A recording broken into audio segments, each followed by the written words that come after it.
আমার মৃত্যুর জন্য মা এবং বউ কেউই দায়ী না, আমিই দায়ী। কাউকে ভালো রাখতে পারলাম না। বউ যেন ভালো থাকে, তার সব স্বর্ণ নিয়ে যায়। এই কথাগুলো আমার না, এই কথাগুলো এএসপি পলাশ সাহার। শুধুমাত্র বউ শাশুড়ির দ্বন্দ্বের কারণেই আজকে পুরো একটি জীবন চলে গেল। আমাদের সমাজে বউ শাশুড়ির যে একটা সম্পর্ক, সেই সম্পর্কটা বেশিরভাগই তিক্ত হয়। আসসালামু আলাইকুম ভিউয়ার্স, আমি শারমিন আক্তার।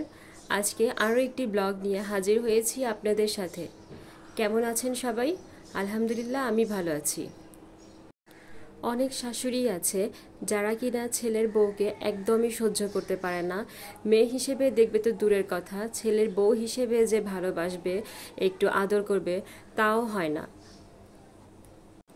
সব শাশুড়ি যে বৌমাদের সাথে খারাপ ব্যবহার করে তাও না, আবার সব বৌমাই যে শাশুড়িদের সাথে ভালো ব্যবহার করে তাও না।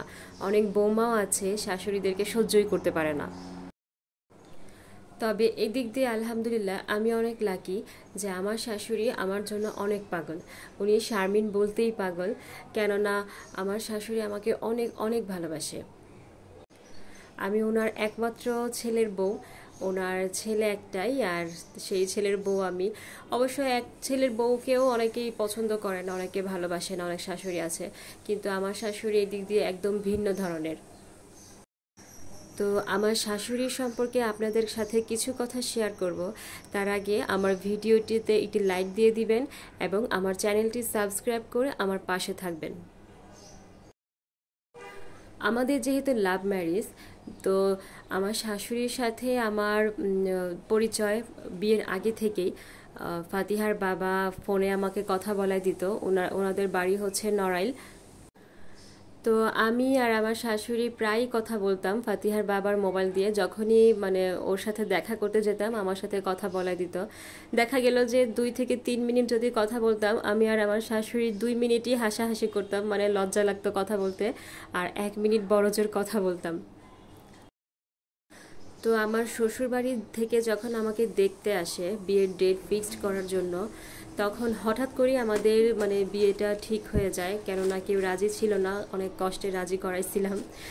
দেখা গেল যে আমার শাশুড়ির যে গলার চেইনটা ছিল, তাই ওইটাই আমাকে খুলে পরায় দিয়ে দিছিল, যে আমার বৌমা পরবে। তো ওই দিনই আমার খুব ভালো লাগছিল আমার শাশুড়ির কথা, যে নিজের গলার চেইন খুলে দিছে। আমি যখন প্রথম গ্রামের বাড়িতে যাই আমার বিয়ের পর, তো ফেরিঘাট দিয়ে যেতে অনেক ভয় লাগছিল, কান্নাকাটি করছিলাম, কখনো ফেরিতে উঠি নাই। তো যাওয়ার পর আমার শাশুড়ি আমাকে কিভাবে আপ্যায়ন করবে, কিরকম করবে, উনি পাগল হয়ে গেছে। আর আমার ননদরাও যথেষ্ট করছে আলহামদুলিল্লাহ। এখন অবশ্য ওদের বিয়ে হয়ে গেছে, ওইরকম করতে পারে না। তো আমার শাশুড়ি এখনও আমার জন্য অনেকটাই কি বলবো, পাগল। ছেলে মেয়ে ছেলে তো আছেই, একটা ছেলে, ওকে আদর করে। তো মেয়েদের থেকেও আমাকে বেশি মনে হয় যে আদর করে। গেলে আমাকে কি খাওয়াবে না খাওয়াবে উনি অস্থির হয়ে থাকে। তো রাইয়ান আর ফাতিহার সময় যখন হসপিটালে ছিলাম, দেখা গেল যে হসপিটালে থাকলে 3 থেকে 4 দিন থাকাই লাগে। তো আমার শাশুড়ি ছিল সব সময়, দিনেও ছিল রাতেও ছিল। আমার আম্মাও ছিল, কিন্তু আম্মা রাতে থাকতে পারতো না, আমার শাশুড়িই থাকতো।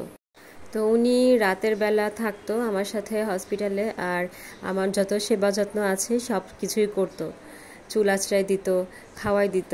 তো রায়ানের সময় আমাকে ওয়ার্ড নিতে হয়েছিল, আর রায়ান হওয়ার পরেও আমার আরেকটা অপারেশন হয়েছে, তখনও ওয়ার্ড নিয়েছি, কেননা অনেক টাকা খরচ হয়েছিল।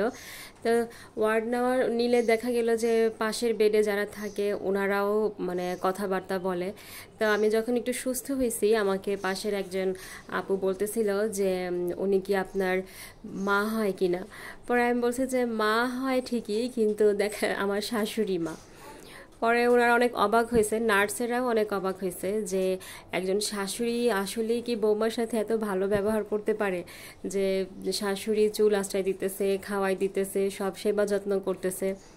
এই জন্যই বলতেছি আলহামদুলিল্লাহ, সব শাশুড়িরাই খারাপ হয় না। আমি আমার শাশুড়ির দিক দিয়ে অনেক লাকি, আমার শাশুড়ি আমাকে অনেক অনেক ভালোবাসে। আমি যতগুলো হেজাব এই পর্যন্ত পরেছি, আমার বিয়ে তো হয়েছে প্রায় 10-11 বছর হয়ে গেছে আলহামদুলিল্লাহ। তো মানে এই কয়েক বছর যে আমি হেজাবগুলো পরেছি সবগুলোই আমার শাশুড়ি বানিয়ে দিয়েছে আমাকে। আমি এখন পর্যন্ত একটা হেজাবও, মানে নামাজের যে হেজাবগুলো ওইগুলো কিনি নাই।